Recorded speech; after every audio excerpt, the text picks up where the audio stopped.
विलंब हुआ कुछ कारणों से, और अब जो है यह लाइव चर्चा शुरू हो चुकी है। जुड़कर पूरा इसका लाभ उठाएं। तो चलिए, आज का जो विषय है उसका कोई शासक नहीं है, कोई लिंग भी नहीं है। उस ब्रह्म की चर्चा है, तो ब्रह्म का कोई शासक नहीं है, उसका कोई लिंग भी नहीं है। लेकिन किस प्रकार से यह बात समझाई जा रही है, किस प्रकार से यह बात कही जा रही है, उसकी चर्चा को किस प्रकार से रखा जा रहा है, उस पर हम विचार करते हैं, कैसे शब्दों का प्रयोग हुआ है श्लोक के अंदर। तो आइए, कल की चर्चा में हमने जो सुना ब्रह्म के विषय में कि ना उसका कोई कार्य है ना उसका कोई कारण है, अब है कि उसका कोई लिंग नहीं है। तो क्या कहा जा रहा है, न तस्य कश्चित पतिरस्ति लोके न चेशिता नैव च तस्य लिंगम सकारणम करणाधिपाधिपो न चास्य कश्चित जनिता चाधिपः। जग में कोई भी लोके कश्चित तस्य पति न अस्ति, कि उसका कोई पति नहीं है, उस ब्रह्म का कोई पति नहीं है। पति होने का मतलब उसका कोई रक्षक नहीं है, उसे रक्षक की कोई आवश्यकता भी नहीं है।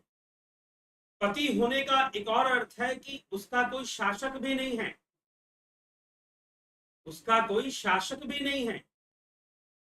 तो यह भी समझना है कि उसका कोई शासक नहीं है। तो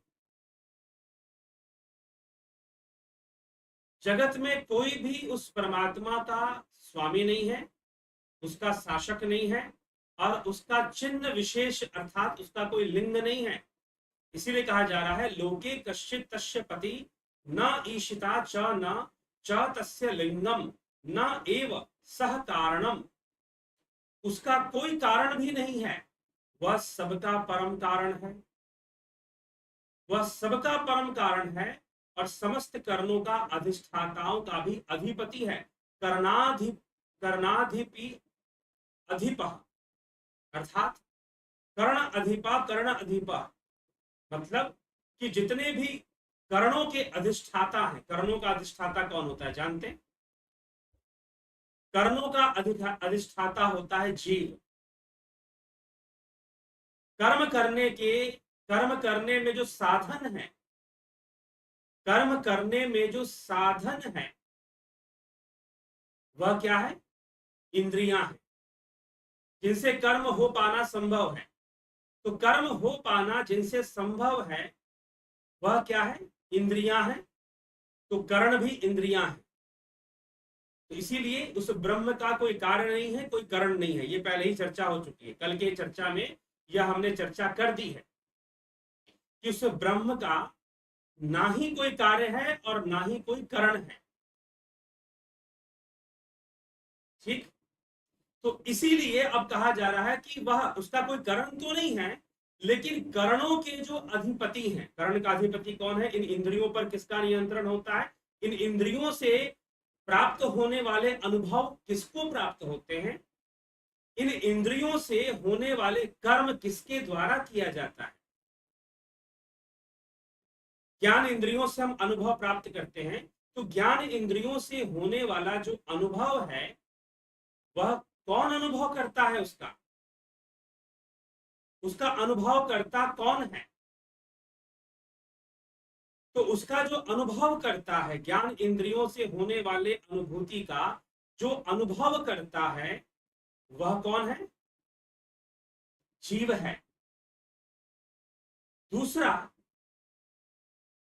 कि इन इंद्रियों से जो अनुभव हो रहा है, फिर जो कर्म हो रहा है, उन कर्मों का कर्ता कौन है? वह भी जीव है। उन कर्मों का कर्ता भी फिर जीव ही है। तो इसीलिए अधिपति, कर्णों का अधिपति कौन है? जीव है। तो वह यह कहा जा रहा है कर्णाधिपति कर्णाधिपति अधिपि अधिपा। इस प्रकार से क्यों लिखा जा रहा है? क्योंकि कर्णाधिपा अधिपा अर्थात जो कर्णों के अधिपति हैं वह उनका भी अधिपति है, वह उनका भी अधिष्ठाता है, वह उनका भी अध्यक्ष है, अर्थात वो संपूर्ण जीवों और देवताओं का भी अध्यक्ष है। तो उसका ना कोई शासक है, उसका कोई लिंग भी नहीं है, उसका कोई चिन्ह भी नहीं है। इसे न लिंगम, साफ साफ लिखा गया इस श्लोक में, न लिंगम, उसका कोई चिन्ह नहीं हो सकता, इसीलिए तस्य प्रतिमा नास्ति, उसकी कोई प्रतिमा भी नहीं हो सकती। उस ब्रह्म के लिए कहा जाए, ठीक। तो उस ब्रह्म की ना कोई उसका लिंग है, और ना ही उसकी कोई प्रतिमा है, और ना ही उसका कोई शासक है, ना ही उसका कोई अधिपति है, जबकि वो संपूर्ण कारणों का परम कारण है। कारण भी तो है ना, दूसरे कारण भी तो है, जैसे कि बुद्धि भी एक कारण है, अहंकार भी एक कारण है। तो वो समस्त कारणों का परम कारण है, और समस्त करणों का अधिपतियों का अधिपति है, समस्त करणों के अधिपतियों का भी अधिपति है। यह बात बताई जा रही है, ठीक। तो कोई भी ना तो इसको इसका जनक है, और ना ही, फिर क्या कहा जा रहा है, कर्णाधिपा अधिपः, समस्त कर्णों के अधिष्ठाताओं का भी अधिष्ठाता है। कोई भी ना तो इसका, अर्थात न चास्य कश्चित जनिता न च अधिपः, न च अधिपः, अर्थात जनिता, यहां पर एक शब्द का प्रयोग हुआ है, जनिता। जनिता मतलब जन्म देने वाला, अर्थात उसका कोई जनक नहीं है। जनक मतलब पिता भी होता है, ना उसकी कोई माता है, ना उसकी कोई पिता है, वही सबका परम पिता है, वह स्वयं ही सबका परम पिता है। तो ना उसकी कोई माता है, ना ही उसकी कोई पिता है, वही सबका परम पिता है। तो जगत में कोई भी उस परमात्मा का स्वामी नहीं, उसका शासक भी नहीं, और उसका चिन्ह विशेष भी नहीं। वह सबका परम कारण, समस्तों के अधिष्ठाताओं का भी अधिपति है। कोई भी न तो इसका जनक है, और ना ही इसका स्वामी है, मतलब इसको कोई पैदा करने वाला, इसको जन्म देने वाला ही इसका कोई स्वामी है, ठीक। ये आप इस विषय को समझिए।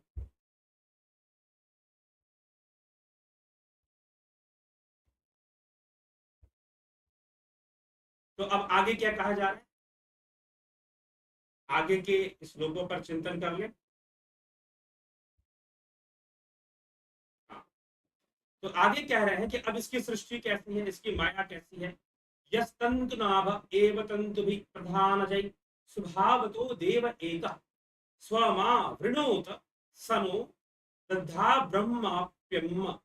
तंतुओं द्वारा मकड़ी की भांति जिस एक देव ने अपनी स्वरूप भूत मुख्य शक्ति से उत्पन्न अनंत कार्यों द्वारा स्वभाव से ही अपने को आच्छादित कर रखा है, वह ब्रह्म हम लोगों को अपने पर ब्रह्म में आश्रय दे। तंतुओं द्वारा, जैसे कि एक मकड़ी की भांति, अब यहां से पहले भी मुझे लगता है मुंडकोपनिषद में,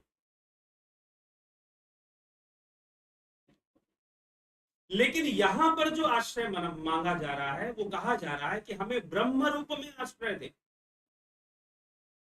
अर्थात हमें ब्रह्म लीन होने दे, हमें ब्रह्म लीन होने दे, हमें ब्रह्म लीनता को हमें प्राप्त करने दे, ठीक है। हमें ब्रह्मलीन होने दे, हमें ब्रह्म लीनता को प्राप्त करने दे।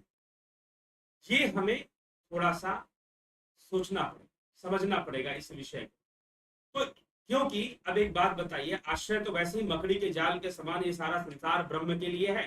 जैसे मकड़ी अपना जाल फैलाती है, वैसे ही ब्रह्म ने अपने स्वभाव से संपूर्ण जगत को बनाकर सबको आच्छादित किए हुए है, सब में व्याप्त है। और यह जो जो कुछ भी बन रहा है, क्या वह बना रहा है? सबसे बड़ी बात, क्या वह बना रहा है?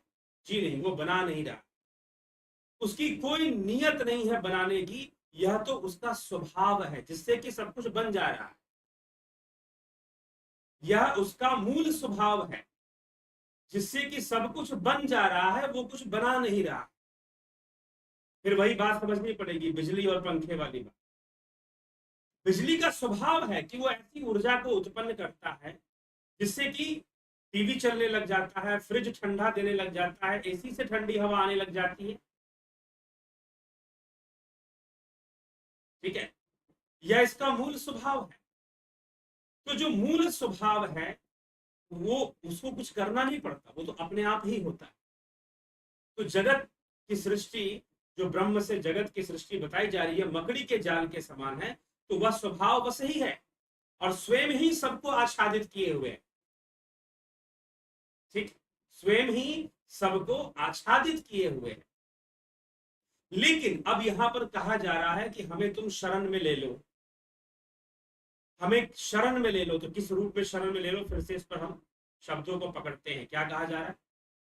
सह नह ब्रह्माप्ययम दधात, कि तुम अपने ब्रह्म रूप में हमें शरण दो, ठीक है, अपने अंदर हमें समा लो, अपने अंदर हमें समाहित कर लो, हमें परम धाम में स्थान दो। तुम्हारे इस मकड़ी के जाल में तो हम फंसे हुए हैं, इसीलिए इसमें तो हम, अगर वैसे ही जीव आश्रय का आश्रय ब्रह्म में है तो शरण मांगने की कोई आवश्यकता नहीं है ना, ठीक है। वैसे ही जीव का संपूर्ण आश्रय किसके ऊपर है? ब्रह्म के ऊपर है, तो शरण मांगने की कोई आवश्यकता बनती ही नहीं है। तो शरण क्यों मांगा जाए? शरण उस मकड़ी के जाल से बाहर निकलकर उस ब्रह्म रूप में स्थिति प्राप्त करने के लिए शरण मांगा जा रहा है, कि हमें आप अपने ब्रह्म रूप में स्थान प्रदान करें, हमें आप अपने ब्रह्म रूप में स्थान प्रदान करें। ब्रह्मापयम दधात, ठीक, आप हमें ब्रह्म रूप में स्थान प्रदान करें, ना कि इस मकड़ी के जाल में भटकने के लिए हमें छोड़ दीजिए। पुनरपि जरणम पुनरपि मरणम पुनरपि जननी जठरे शयनम, इस संसारे खलु दुस्तारे कृपया पार पारी पार पार मुरारे, ठीक है, बार बार जन्म लेना, बार बार मृत्यु को प्राप्त हो जाना, जन्म बारंबार पाया मरण दुख हर बार झेला, पुनर्जननी जठर में या सुख दुखों का खेल खेला, पार करना हे अगम संसार सागर विश्व भारी, पाही प्रभु अवलंब तुम्हें अब मुरारी। इस प्रकार से प्रार्थना की गई है। जन्म बारंबार पाया मरण दुख हर बार झेला, जन्म बारंबार पाया, बार बार जन्म लेना, बार बार मृत्यु को प्राप्त होना, ठीक है। तो ये हमें थोड़ा सा समझने की आवश्यकता है, इस विषय को स्पष्ट करने की जरूरत है। तो इसीलिए आश्रय जो मांगा जा रहा है, आश्रय में तो है ही, संपूर्ण जीव का आश्रय उस ब्रह्म में है, संपूर्ण देवी देवताओं का आश्रय उस ब्रह्म में है, पंचभूतों का आश्रय उस ब्रह्म में पहले से ही है। लेकिन हमें अपने ब्रह्म रूप में लीन होने दो, हमें चैतन्य की प्राप्ति करने दो, इस तरह की प्रार्थना, ठीक। तो इस विषय को समझना है कि सब सर्वप्रथम इस विषय में जो समझाया गया, पहले उसके रूप के बारे में चर्चा किया गया, कि उसका कोई पति नहीं, उसका कोई शासक नहीं है, उसका कोई लिंग नहीं है, उसका कोई, वो अधिपतियों का भी अधिपति है, सारे करणों के जो अधिपति हैं उनका भी अधिपति है, उनका भी अधिष्ठाता है, उनका भी अध्यक्ष है,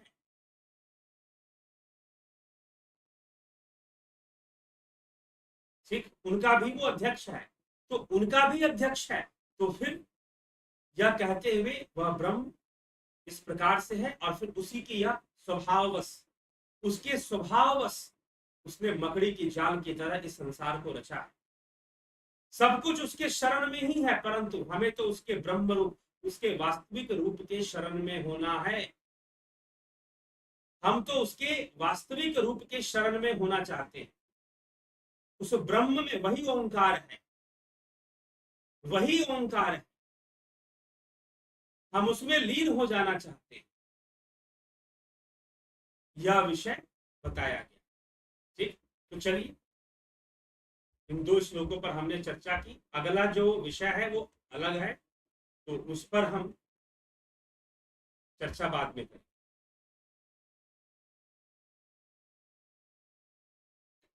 चलो, तो आपके टिप्पणियों को देख लें, कमेंट्स देख लें, कौन कौन इसने क्या क्या कमेंट किया है। तो विक्रम सिंह जी बहुत बहुत अभिनंदन है, माधुरी कोले जी, कन्हई कुमार जी, गंभीर शाह जी, उषा श्रीवास्तवा जी अभिनंदन है, सोमनाथ शिंदे जी, रॉक जे, अजीत किस्कू, अर्जुन चौहान जी, गौतम दास जी, अभिषेक कुमार जी, सरोज कृष्णानी जी, विमला शाह जी, अबानी प्रधान, परजीजी ठाकुर, एस के मिन्हास मिन्हास, रोमेश चोपड़ा, राजू पाल, अनिल कुमार, गोपाल शर्मा, जगदीश भट्ट, राम निवास मीना, रूपलाल विश्वकर्मा, रमेश पेशवानी, चंद्रेश्वर पांडे, सविता नायक जी, ओम की महिमा सुनाए। जी हाँ, ब्रह्म की महिमा ओम की ही महिमा। इसीलिए आप पीछे के वीडियोस में अगर आपने सुना हो तो उसमें बताया गया है कि ओम ही ब्रह्म है, पर ब्रह्म और अपर ब्रह्म की चर्चा ओम से होती है। Shanti Mohanty ji, sir do you have any planning to Odisha in the coming future? Why do you need me in Odisha? Please tell me.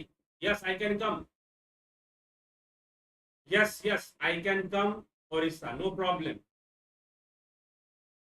Generally, I used to visit Jagannathpuri. Jagannathpuri जाना मेरा कई बार रहा है, और भी जगहों पर मैं उड़ीसा के गया हूँ। नॉर्थ उड़ीसा नहीं, सदर्न उड़ीसा का जो पार्ट है, पुरी हो गया, भुवनेश्वर और कटक तो चलो मध्य में है, उसके आगे बरहामपुर, ठीक है। तो वो सब क्षेत्र में घूमता रहा हूँ उड़ीसा में, ठीक है। और अभी पीछे 2018 में, in 2018 I visited Jagannathpuri. If you want to meet me in Odisha then you need to wait. जाते हैं, ऐसी बात नहीं कि नहीं जाते हैं, जाते हैं। किसी भी ऑलमोस्ट अगर आप मुझसे पूछेंगे, मैं आपको बता देता हूं थोड़ा सा। कुछ स्टेट्स को छोड़कर, कुछ स्टेट्स को छोड़कर लगभग हर स्टेट में मैं घुमा हुआ हूं, आना जाना रहता है। थोड़ा सा कोई फोन कर रहा है तो उनके फोन को काट दिया मैंने अभी फिलहाल, क्योंकि लाइव सेशन चल रहा है। तो इसीलिए जो है कई राज्यों में मैं घूमा है मैंने। मुझे लगता है मैं बता दूं कौन कौन सा राज्य में नहीं गया हूं। मणिपुर नहीं गया, जाते जाते रुक गया। तो यात्रा थी मणिपुर की मेरी, वो रुक गई। नहीं तो almost all over India, all the states मैं गया हूँ। जम्मू से लेकर आपको वहां लद्दाख नहीं गया, अब वो अलग स्टेट बन गया है, बात अलग। तो कभी वहां भी चले जाएंगे जरूर।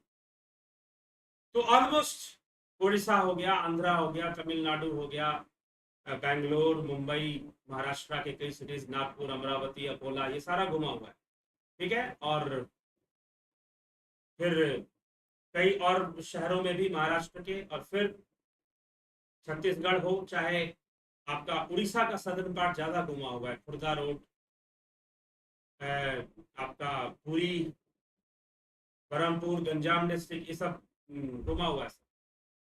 तो कभी ये कहाँ, अभी तो कोई प्लान नहीं है उड़ीसा हम कब आएंगे, अभी कोई फिक्स प्लान नहीं है। आप कुछ बुलाना चाहे तो आ सकते हैं। तो अपना निजी प्लान मेरा उड़ीसा आने का नियर फ्यूचर में तो नहीं है, ठीक। हाँ, भविष्य में जरूर होगा। जगन्नाथपुरी से बहुत पुराना रिश्ता है, तो इसीलिए जरूर उधर होगा आना कभी, तो आपको बताएंगे, ठीक है। आप संपर्क में बने रहे उड़ीसा के लोग जो हैं। तो ये है। तो अभी कोई फ्यूचर प्लान अभी नजदीक में तो नहीं है, लेकिन भविष्य में हो सकता है।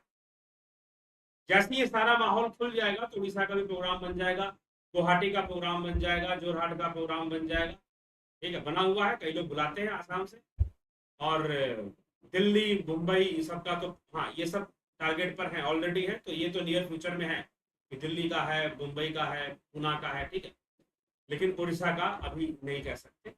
लेकिन ऐसा नहीं है कि नहीं जाते उड़ीसा, जाते हैं, जानते हैं, कई जगहों पर घूमे हैं, परिचित हैं कई स्थानों से। तो चलिए, योगेंद्र पंडित जी, ज्योति दत्ता जी, रूप सिंह खीचर जी, सतीश कुमार जी, पिंटू वासवा जी, उदय शंकर जी, विश्व यात्री जी, केशव पटेल जी, खिम सुनार जी, अमृतपाल सिंह जी।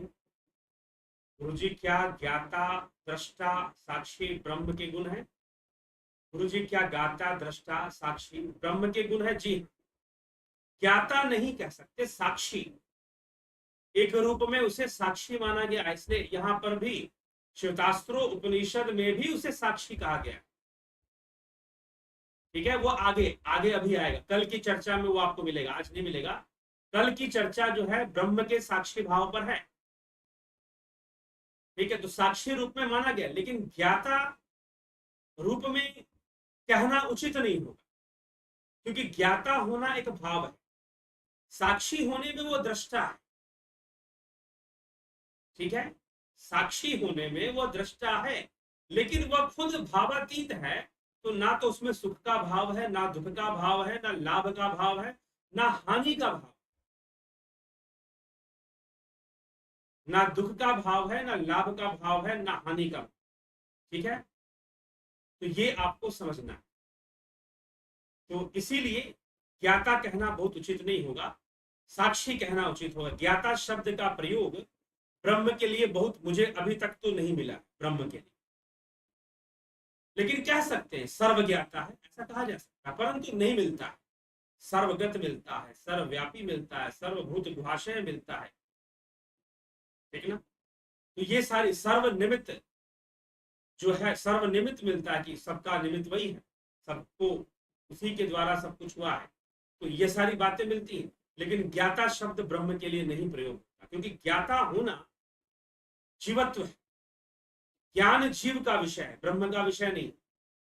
और जिस दिन जीव ब्रह्मलीन होगा, ज्ञान रहेगा ही नहीं, क्योंकि ज्ञान होने की जो अवस्था है यह जीव की अवस्था है, यह ब्रह्म की अवस्था नहीं मानी गई। इसको महर्षि पतंजलि ने भी इस विषय को छेड़ा, क्योंकि ज्ञान होने के लिए चित्त का होना आवश्यक है, और चित्त एक कारण है। अभी हमने चर्चा किया ना कि उस ब्रह्म की इंद्रियां नहीं है, उसका कोई कार्य भी नहीं है, उसका कोई करण भी नहीं है। तो जब आप कहते हो ज्ञाता, तो ज्ञान होने के लिए करण का होना जरूरी है, चित्त का होना जरूरी है। ज्ञान कहां टिकेगा? ज्ञान चित्त में टिकेगा। ठीक है, तो ज्ञान होने के लिए करण का होना जरूरी है, और ब्रह्म का कोई करण नहीं होता, ब्रह्म का कोई कार्य नहीं होता, इसलिए ब्रह्म का कोई ज्ञान भी नहीं होता। ब्रह्म का कोई ज्ञान नहीं होता ऐसा नहीं, ब्रह्म के लिए कोई वस्तु ज्ञान की वस्तु नहीं है। ठीक है, ब्रह्म के लिए ज्ञान कोई विषय नहीं है, ज्ञान विषय है जीवों का, हम लोगों का विषय है। ज्ञान चित्त का विषय है, चित्त में ज्ञान रहेगा, और चित्त एक करण है, और ब्रह्म का कोई करण नहीं है। और जब कोई करण नहीं है तो ज्ञान होने का प्रश्न ही नहीं उठता। हाँ, साक्षी है वो, लेकिन ज्ञाता नहीं है। ज्ञाता आदमी हो सकता है, मनुष्य हो सकता है, जीव हो सकता है, योगी हो सकता है, साधक हो सकता है ज्ञाता। ठीक है, कई चीजों को जानने वाला, लेकिन वह जो ब्रह्म है वह ज्ञाता नहीं है, क्योंकि उसके लिए ज्ञाता होना और ज्ञाता नहीं होना कोई मायने नहीं रखता। ठीक है, अगर हम कहें कि वो सर्व ज्ञाता है, तो क्या वो अज्ञानी है? अगर वो ज्ञाता नहीं है तो क्या आप उसे अज्ञानी कहेंगे? जी नहीं। उसके लिए ज्ञाता होना और ना होना कोई मायने नहीं रखता, क्योंकि वो भावातीत अवस्था में, वह इंद्रियातीत अवस्था में, और ज्ञान का माध्यम इंद्रियां बनती हैं, स्थूल रूप से या सूक्ष्म रूप से। ठीक है, तो इसीलिए ब्रह्म को ज्ञाता नहीं कहा जाता और नहीं कहा गया है। तो इसको आप समझ लें और इस पर विचार करें। ठीक, तो यही विषय था जिस पर हमने आज चर्चा को लिया, और यह दो विषय कि ब्रह्म का कोई शासक नहीं, उसका कोई पति नहीं, उसका कोई स्वामी नहीं, उसका कोई लिंग नहीं, वो सबका अधिष्ठाता है, वो सभी कर्णों के जो अधिपति हैं, सभी कर्णों के अधिपति स्वयं जीव है, तो फिर उस जीव का भी अधिपति है वह ब्रह्म। तो ऐसे बताया गया, फिर उसकी सृष्टि को मकड़ी के जाल के समान बताया गया। तो हमें इस मकड़ी के जाल में नहीं रहना है, हमें इससे मुक्ति चाहिए और हमें ब्रह्म के स्वरूप में लीन होना है। ऐसी प्रार्थना फिर की गई।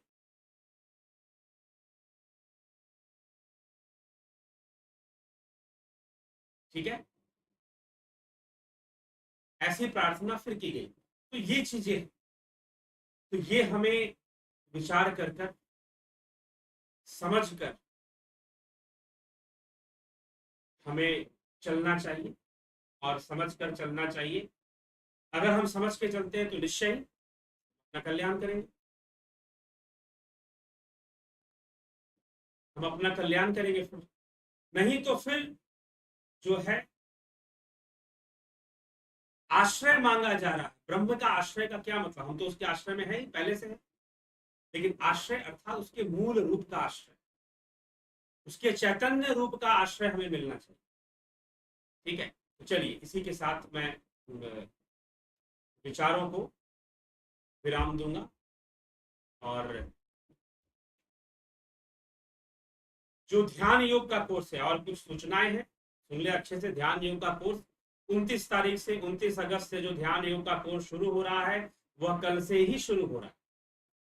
तो कल से शुरू हो रहा है, कई लोगों ने इसको ज्वाइन कर लिया है। और जो बाकी हैं, अगर लगता है कि भाई ज्वाइन करना हम कर सकते हैं क्या, जी हाँ, समय है। समय कल भर का, 29 तारीख का समय है आपके पास कि आप इस कोर्स को ज्वाइन कर सकते हैं। उसके बाद फिर मुश्किल होगा। 30 तारीख को अगर ज्वाइन करना चाहेंगे तो 29 तारीख के लिए, 29 तारीख वाले में ज्वाइन ना कर फिर हम आपको ले जाएंगे 20 सितंबर, उसमें फिर आपको जोड़ना पड़ेगा, उस कोर्स में आप जुड़ेंगे। और 29 तारीख तक, आप कल तक जरूर ही ज्वाइन कर सकते हैं। 29 तारीख से ही जो कोर्स स्टार्ट हो रहा है। ठीक है, तो इसको आप अच्छे से समझ लीजिए। और फिर 2 तारीख से युवाओं का यूथ गीता का कार्यक्रम शुरू होगा। जो भी उसको ज्वाइन युवा करना चाहते हैं वो संपर्क करें। ठीक है, उसको संपर्क करिए और संपर्क कर कर उसको आप जो है ज्वाइन आपको करवा दिया जाए। चिंता ना करें। अगर आप युवक हैं, आपको अपने युवक होने का प्रमाण पत्र देना है, वही महत्वपूर्ण है। ठीक, अपने युवक होने का प्रमाण पत्र आपको देना है, बस फिर आप ज्वाइन कर सकते हैं। तो चलिए, ये सारा विषय है, सूचना से सूचनात्मक विषय था। तो ये चीजें हैं, ध्यान योग। आप पहले से कहीं ध्यान योग करते थे और आपको करना है, उसके बारे में जानना है, तो निश्चय आइए, करिए और उसका लाभ उठाइए। तो चलिए, ऑफलाइन मोड में भी ध्यान योग का कार्यक्रम शुरू होने वाला है। तो सितंबर में शुरू होगा। सही तारीख उसका क्या है, आपको हम एक टेंटेटिव डेट दे देते हैं। जो ऑफलाइन मोड में सितंबर में जो क्लास शुरू होने वाली है, आपको यहाँ पर हमारे पटना साधना केंद्र पर आपको आना पड़ेगा। उसके लिए आपको बहुत सारे डिटेल देने पड़ेंगे। कब आ सकते हैं? 11 तारीख, 11 तारीख को। ठीक है, 11 तारीख, 11 सितंबर को आप इस कोर्स को ज्वाइन करने के लिए आ सकते हैं। आप इसके बारे में पता करेंगे, मैसेज करेंगे, व्हाट्सएप मैसेज कीजिए, फोन कीजिए। अगर आप आ सकते हैं, चाहे आप कहीं भी रहते हो, अगर आप पटना आ सकते हैं तो ऑफलाइन मोड में आप यह कोर्स का लाभ उठा सकते हैं। ठीक है, तो ये चीज है। तो जरूर आप इसका ऑफलाइन मोड में भी, जो लोग, कुछ लोग कहते हैं नहीं हमको तो ऑफलाइन मोड में ही जानना है, तो एक विकल्प और मैंने आपको दिया था कि आप ऑनलाइन कोर्स कर लीजिए अपने घर पर बैठे बैठे। और फिर आप एक दिन के लिए, कम समय के लिए, 1 या 2 दिन के लिए आप हमारे पास आ सकते हैं, वो भी कर सकते हैं। विशेष करके मैं उन लोगों के लिए कह रहा हूं जो बंगाल से, उड़ीसा से, या बिहार से, यूपी से हैं, या एमपी से भी अगर हैं, मध्य प्रदेश से भी हैं, तो आ सकते हैं। लेकिन मैं अभी महाराष्ट्र के लोगों को, अभी नहीं है ये चीज ऑफलाइन मोड, क्योंकि होगा महाराष्ट्र में तो वो महाराष्ट्र में ही होगा, पॉसिबली पुणे में हो चाहे मुंबई में हो। ठीक है, तो ऑफलाइन मोड का जो प्रोग्राम जो महाराष्ट्र के लोगों के लिए या कर्नाटका के लोगों के लिए, वो क्षेत्र नजदीक पड़ेगा आपको, तो आप वहां के लिए कर सकते हैं। दिल्ली में कोई ऑफलाइन होगा, अभी कुछ भी निश्चित नहीं है, अभी कुछ भी निश्चित नहीं है, लेकिन इसकी संभावना बहुत अधिक है कि पूना और मुंबई में ऑफलाइन प्रोग्राम चलेंगे। ठीक है, तो इसको आप अच्छे से जानिए, समझिए और करिए। ठीक, तो ऑफलाइन के बारे में ये न्यूज़ है। 11 सितंबर से पटना की डेट आपको बता दी गई। तो जो आसपास रहते हैं, बिहार के हैं, बंगाल के हैं, असम से हैं, तो अगर वो आना चाहते हैं तो संपर्क कर कर उनको कुछ अपने डिटेल्स देने पड़ेंगे आने के पहले। तो वो डिटेल उनसे मांगा जाएगा, तो संपर्क करें, सीधा व्हाट्सअप करें। व्हाट्सअप नंबर मैं दे देता हूँ। और जो कल का कोर्स ज्वाइन करना चाहते हैं, कल जो ऑनलाइन कोर्स स्टार्ट हो रहा है उसके लिए मैं कह रहा हूँ, तो वो ज्वाइन करना है तो अभी भी समय है, कल भर का आप ज्वाइन कर लीजिए।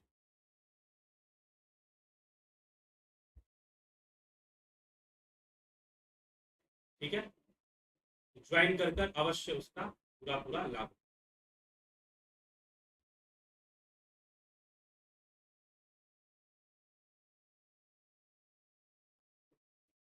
कोई प्रश्न कर रहा है? चलो प्रश्न भी देख लें क्या।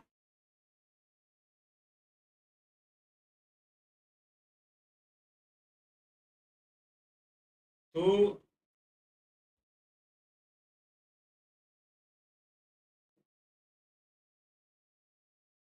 क्या सब कुछ पूर्व निर्धारित है? प्रारब्ध से निर्धारित ही, प्रारब्ध से निर्धारित ही। गुरु जी तत्व ज्ञान, ब्रह्म ज्ञान, आत्मज्ञान, यह तीनों ज्ञान ब्रह्मा विष्णु महेश तीनों देवों में स्थित है। अलग अलग मार्ग स्थित नहीं है, आप में स्थित है ना जी, आप में स्थित है। आप जानिए, उसको प्रकट कीजिए, रिवील कीजिए। ठीक है, ब्रह्मा विष्णु महेश में क्या स्थित है? आप में स्थित है, आप उसको रिवील कीजिए। आत्मा ध्यान के अलावा कोई अन्य मार्ग नहीं आत्म तत्व को जानने का, जीने। ध्यान योग के द्वारा, निष्काम कर्म के द्वारा, निधि ध्यासन के अलावा दूसरा कोई मार्ग नहीं है। यह उपनिषदों में, श्वेतास्त्र उपनिषद में कई बार ये बात कही जा चुकी है, और आगे भी जो श्लोक आने हैं उनमें भी कही जाएगी। इसीलिए ध्यान योग तो करना ही पड़ेगा। ऋषियों ने, श्वेतास्त्र उपनिषद के प्रारंभ में ही ऋषियों ने कह दिया कि हमने उस मूल कारण को, जगत का जो मूल कारण ब्रह्म है, उसको ध्यान योग से जाना। तो ध्यान योग के बिना अगर कोई भी मार्ग बताया जाए, कहा जाए कि नहीं भक्ति मार्ग है, नहीं कहा जाए ये, तो वो भी घूम फिर कर ध्यान योग में ही घुसने वाला है। भक्ति भी अपनी पराकाष्ठा में ध्यान योग ही बन जाता है, अपने आप ध्यान योग में परिवर्तित हो जाएगा। तो बिना ध्यान योग का कोई दूसरा मार्ग निश्चित ही नहीं है। अभी आगे और इस पर चर्चा आने वाली है, अन्य कुछ श्लोक हैं जिसमें ये बात को और लिया गया है और बताया गया। तो जुड़े रहे, बने रहे, सुनते रहे। और कल से जिनको ऑनलाइन ध्यान योग का कोर्स ज्वाइन करना है, कल से ज्वाइन कर लीजिए, आप ज्वाइन कर सकते हैं। ठीक है, तो चलिए इसी के साथ विचारों को विराम देते हैं और इस सभा का भी विश्राम देते हैं। कल फिर 9 बजे हम लाइव चर्चा लेकर आएंगे और आप इसका लाभ उठाइए, जुड़िए, शेयर कीजिए, सब्सक्राइब कीजिए। बहुत